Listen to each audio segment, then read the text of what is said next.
Leonhard Euler, widely celebrated as the greatest mathematician to have ever lived, made discoveries so fundamental that it's often joked most mathematical findings should bear his name secondarily. Euler is considered the most prolific contributor to mathematics and science in history and the premier mathematician of the 18th century. Esteemed successors like Pierre-Simon Laplace praised him, saying, "Read Euler.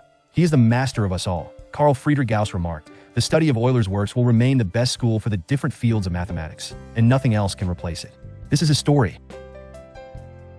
Leonhard Euler was born on April 15, 1707, as the eldest child to Paulus Euler and Margaretha Brucker. His father, Paulus, hailed from a background of humble artisans, while his mother, Margaretha, came from a lineage of distinguished scholars in classical studies. At the time of Leonhard's birth, Paulus was serving as a vicar at St. Jacob's Church, located just beyond Basel's ancient city walls. Paulus, though primarily a theologian, also pursued an interest in mathematics, taking classes from the renowned mathematician Johann Bernoulli during his early university years. Roughly 18 months post Leonhard's arrival, the Euler family relocated to Rehen, a suburb of Basel. There, Paulus took on the role of Protestant minister at the local parish, a position he dedicated himself to with great devotion for the remainder of his life. The current state of the parish residence where Leonhard Euler grew up might look comfortably accommodating now, but back in his early years, it was quite the opposite. Originally, it had one less floor and only 2 heated rooms, making the living conditions somewhat cramped, especially as Euler's family expanded with the birth of his sister Anna Maria in 1708, and later 2 more siblings, Maria Magdalena and Johann Heinrich. Leonhard's initial education in mathematics came from his father at home. By age 8, he was attending the Latin school in Basel, staying at his maternal grandmother's house due to the subpar educational standards at his school. To supplement this, Paulus Euler arranged for a private tutor, a young theologian named Johannes Burckhardt, who was also passionate about mathematics. By October 1720, at just 13 years old, Leonhard was enrolled at the University of Basel in the philosophical faculty, taking elementary mathematics. Courses taught by Johann Bernoulli, the younger brother of the by then deceased Jacob Bernoulli. Leonhard's fervor for mathematics quickly caught Bernoulli's attention, prompting him to recommend advanced study and personally assist Euler every Saturday afternoon. In 1723, Euler earned his master's degree and presented a public lecture comparing the natural philosophies of Descartes and Newton, though initially adhering to his parents' wishes to study theology. Euler devoted most of his efforts to mathematics.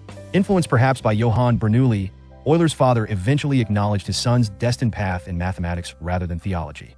Euler himself detailed these formative years in his university autobiography written in 1767, providing an insightful look into the beginnings of his remarkable career in mathematics. These private sessions, famously known as the Privatissima, continued even after Euler's graduation and were instrumental in shaping his early career. During these meetings, Johann Bernoulli's appreciation for Euler's exceptional mathematical abilities deepened significantly. At the age of 19, Euler boldly entered a competition hosted by the Paris Academy of Sciences, submitting a paper on the optimal arrangement of masts on a ship, a remarkable feat considering he had never seen a ship before. He earned a commendable second place. The following year, Euler attempted to secure the physics chair at the University of Basel, but was unsuccessful, likely due to his youth and limited number of publications. However, this setback serendipitously opened another door, an invitation to join the Academy of Sciences in St. Petersburg. This opportunity, orchestrated by Johann Bernoulli and his sons Niklaus II and Daniel I, who were already affiliated with the Academy, offered Euler a more conducive environment to flourish and fully realize his potential in the sciences. In the winter of 1726, Euler devoted his time in Basel to studying anatomy and physiology, gearing up for his expected responsibilities at the Academy. Upon his arrival in St. Petersburg and beginning his role as an adjunct of the Academy, it quickly became clear that his focus should be solely on the mathematical sciences. Additionally, he was tasked with participating in the cadet corps examinations and serving as a scientific and technological advisor to the Russian state. Euler adapted swiftly and smoothly to his new surroundings in the northern reaches of Europe, unlike many other foreign members of the Academy who struggled with the transition. He promptly began learning Russian, quickly becoming proficient in both its written and spoken forms. For a time, he shared accommodations with Daniel Bernoulli and maintained a friendly relationship with Christian Goldbach, the Academy's permanent secretary, known today for his still unresolved conjecture in number theory. The rich correspondence between Euler and Goldbach during this period has since become a vital resource for understanding 18th century scientific history. Euler's tenure at the St. Petersburg Academy was marked by remarkable productivity and creativity, yielding results that brought him immediate global recognition and enhanced his standing within the Academy. In January 1734, Euler married Katharina Gesell, the daughter of a Swiss painter working at the Academy, and they set up their own home. The union produced 13 children, though only 5 survived to adulthood.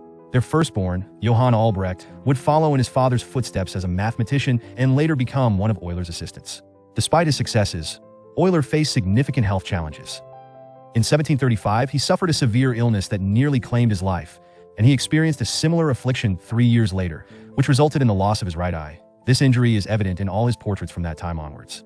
Political instability in Russia after the death of Tsarina Anna Ivanovna prompted Euler to contemplate and ultimately decide on a departure from St. Petersburg. With an invitation already in hand from Frederick II of Prussia to help establish a new Academy of Sciences in Berlin, Euler described his decision in his autobiography. In 1740, upon the ascension of his still gloriously reigning royal majesty to the throne of Prussia, I received a most gracious invitation to Berlin. After Empress Anne's death and the gloomy interregnum that followed, I accepted without much hesitation. In June 1741, Euler, his wife Katharina, their 6-year-old son Johann Albrecht, and 1-year-old Karl embarked on their journey from St. Petersburg to Berlin. Frederick II's involvement in the Silesian War campaign delayed the establishment of the Academy, which did not formally take shape until 1746. At that time, Pierre-Louis Moreau de Maupertuis was appointed president, and Euler became the director of the mathematics class. During this waiting period, Euler was anything but idle. He completed around 20 memoirs and 5 major treatises, with an additional 5 during his subsequent 20 years in Berlin, and penned over 200 letters. Despite his extensive responsibilities at the Academy, including overseeing the observatory and botanical gardens, handling personnel issues, managing financial affairs, notably the sale of almanacs, which was a primary income source for the Academy, and a slew of technological and engineering projects, Euler's mathematical output remained robust. His work was not significantly hindered even by a contentious priority dispute that emerged in the early 1750s regarding the principle of least action, claimed by both Maupertuis and the Swiss mathematician Johann Samuel Koenig, who suggested it was originally formulated by Leibniz in a letter to Jacob Hermann. When Koenig could not produce this letter upon challenge, Euler was tasked with investigating the matter. Lacking affinity for Leibniz's philosophy, Euler supported Maupertuis and accused Koenig of fraud. The conflict escalated when Voltaire, siding with Koenig, launched a biting satire targeting Maupertuis, which also implicated Euler. Maupertuis was so upset by the controversy that he soon left Berlin, and Euler effectively took over the Academy's leadership, acting as its president in all but name. By this time, Euler was prosperous enough to buy a large country estate in Charlottenburg, on the western outskirts of Berlin. This estate provided a comfortable home not only for his widowed mother, whom he had brought to Berlin in 1750, but also for his sister-in-law and all his children. At the age of 20, his eldest son, Johann Albrecht, was appointed to the Berlin Academy in 1754 on Maupertuis' recommendation. He won a prize from the Petersburg Academy in 1762 with a memoir on the perturbation of cometary orbits by planetary attraction, although he shared this accolade with Alexis Claude Clairaut. Euler's second son, Karl, pursued medical studies in Halle, while his third son, Christoph, became a military officer. His daughter Charlotte married into the Dutch nobility, and her older sister Helene married a Russian officer in 1777. Euler's relationship with Frederick II was complicated, partly due to their contrasting personalities and philosophical differences. Frederick was proud, confident, cosmopolitan, a skilled conversationalist, and an advocate for the French Enlightenment. In contrast, Euler was modest, unassuming, grounded, and a devout Protestant. Another significant point of contention was Euler's bitterness over never being offered the presidency of the Berlin Academy. This feeling intensified after Maupertuis' exit and Euler's subsequent efforts to sustain the Academy, particularly when Frederick attempted to recruit Jean Le Rond d'Alembert for the presidency. D'Alembert visited Berlin only to decline the offer and suggested Euler for the role. However, Frederick disregarded this recommendation and instead proclaimed himself head of the Academy. Faced with these royal slights and other challenges imposed by Frederick, Euler decided to leave Berlin in 1766. He had already received a warm invitation from Empress Catherine II, the Great, to return to the St. Petersburg Academy. Accepting this offer, Euler was met with a celebratory reception upon his return. At the Academy in Catherine's court, Euler enjoyed a status of considerable prestige and influence, a stark contrast to what he had experienced in Berlin. Although not officially appointed, he was effectively the intellectual leader of the Academy. However, his personal life faced challenges. A cataract in his left eye, which had started troubling him during his Berlin days, worsened significantly. In 1771, he opted for surgery, which initially succeeded but unfortunately resulted in an abscess that nearly blinded him. That same year, a major fire in St. Petersburg destroyed his wooden home, and Euler narrowly escaped death thanks to the brave efforts of Peter Grimm, a worker from Basel.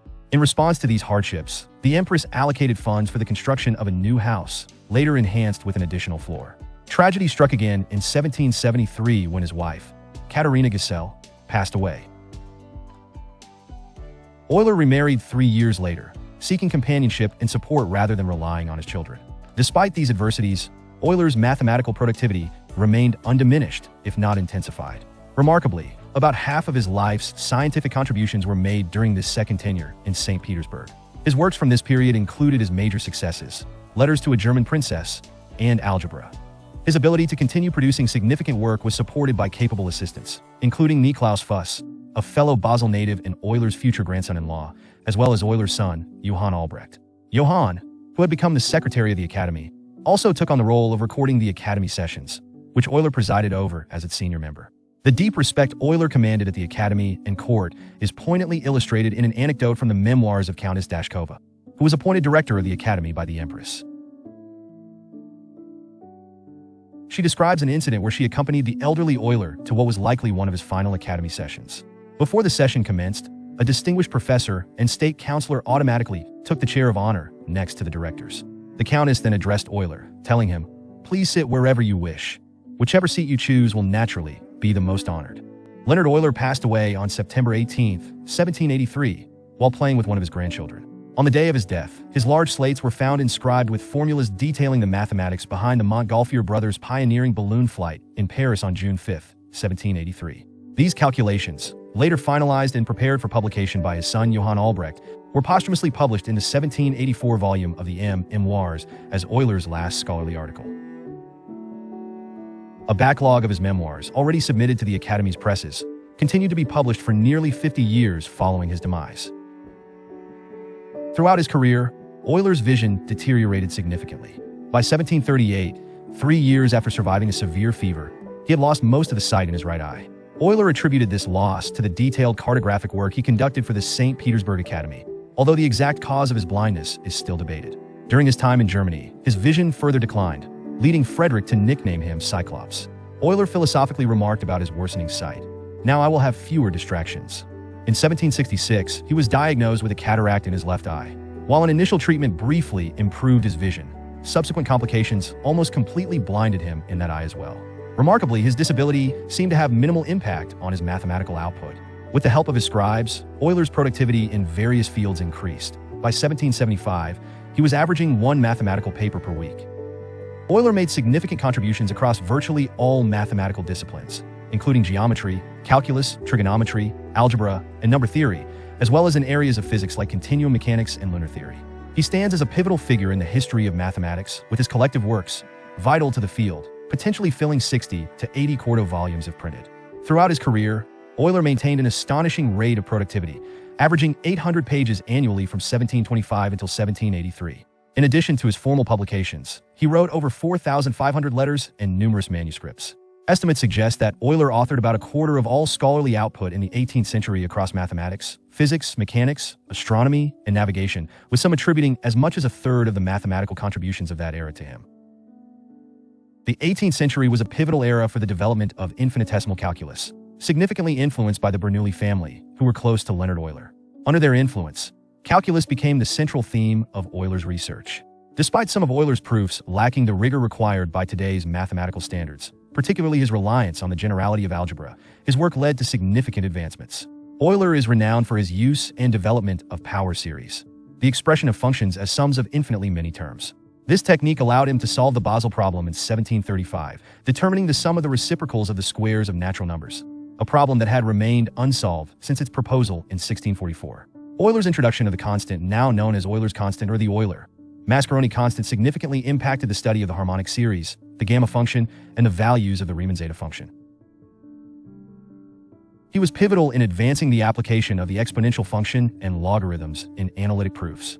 Euler successfully defined logarithms for negative and complex numbers, expanding their mathematical applications and linking them to trigonometric functions through Euler's formula, famously known for its beauty and simplicity. A notable special case of this is Euler's identity. Euler also contributed to the theory of higher transcendental functions by introducing the gamma function and devising a new method for solving quartic equations.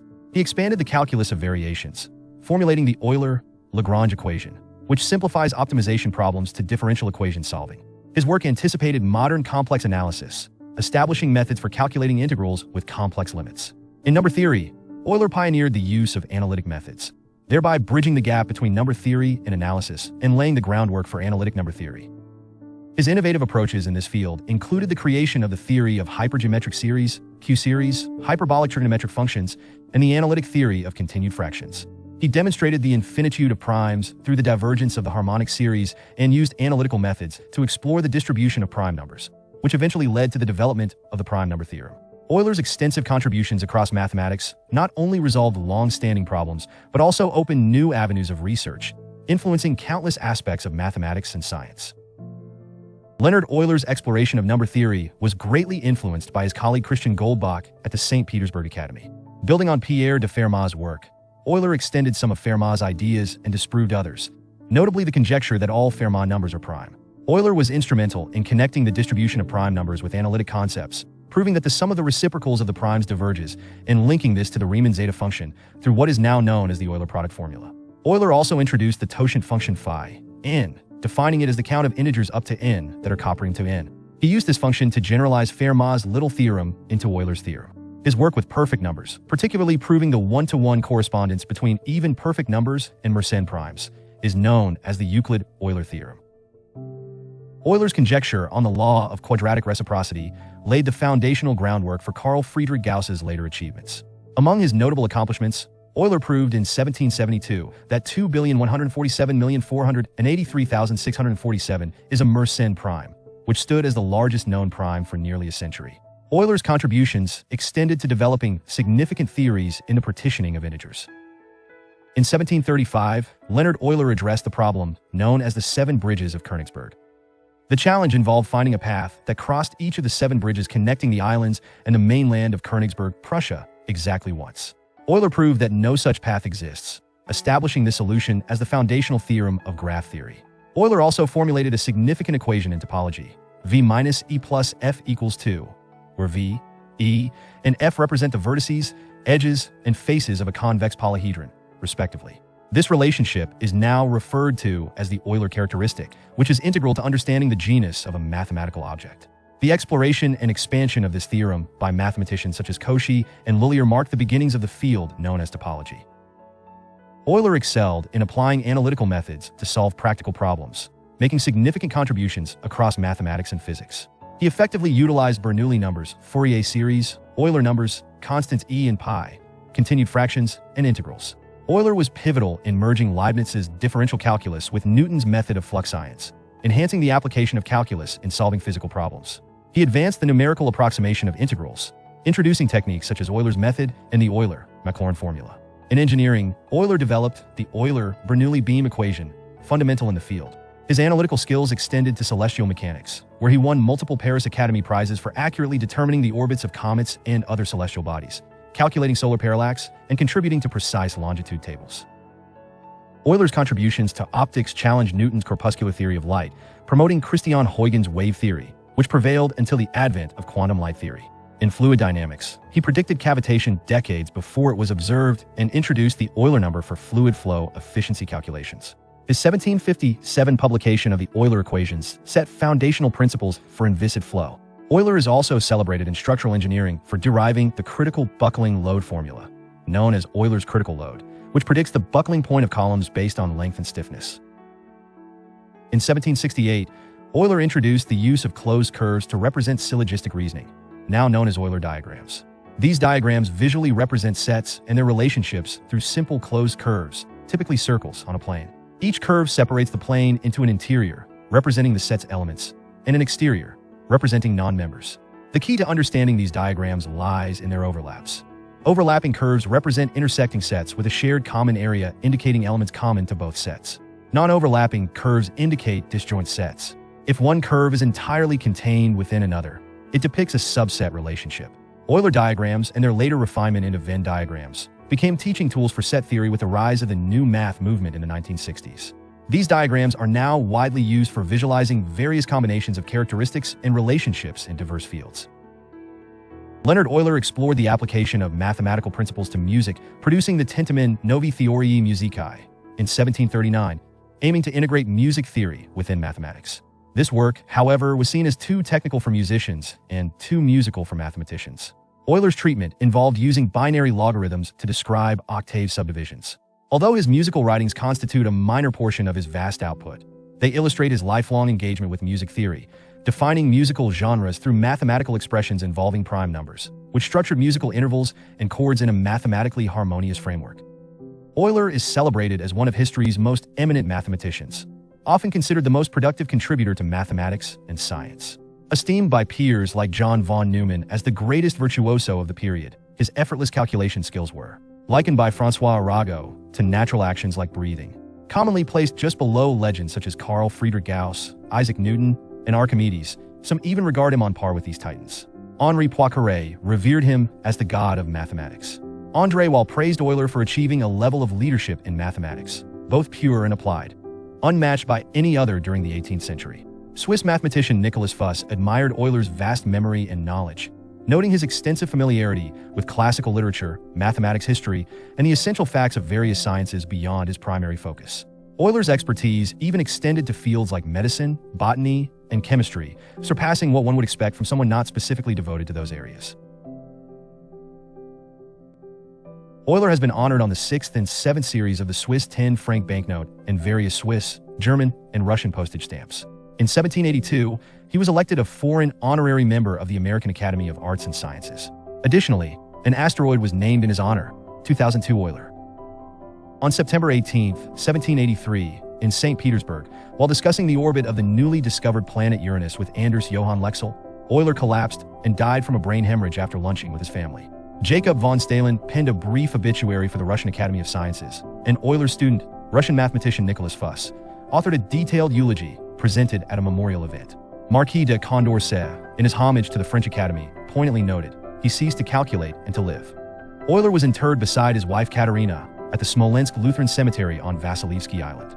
In 1837, the Russian Academy of Sciences replaced the overgrown grave plaque with a new monument. In 1957, marking the 250th anniversary of his birth, Euler's remains were relocated to the Lazarevsko Cemetery at the Alexander Nevsky Monastery. We hope you enjoyed exploring the life and legacy of Leonhard Euler, a titan of mathematics whose contributions laid the groundwork for modern calculus and beyond. Euler's profound insights and pioneering methods continue to influence myriad scientific disciplines, truly embodying the spirit of infinite curiosity. Thank you for joining us on this journey through the mind of a genius.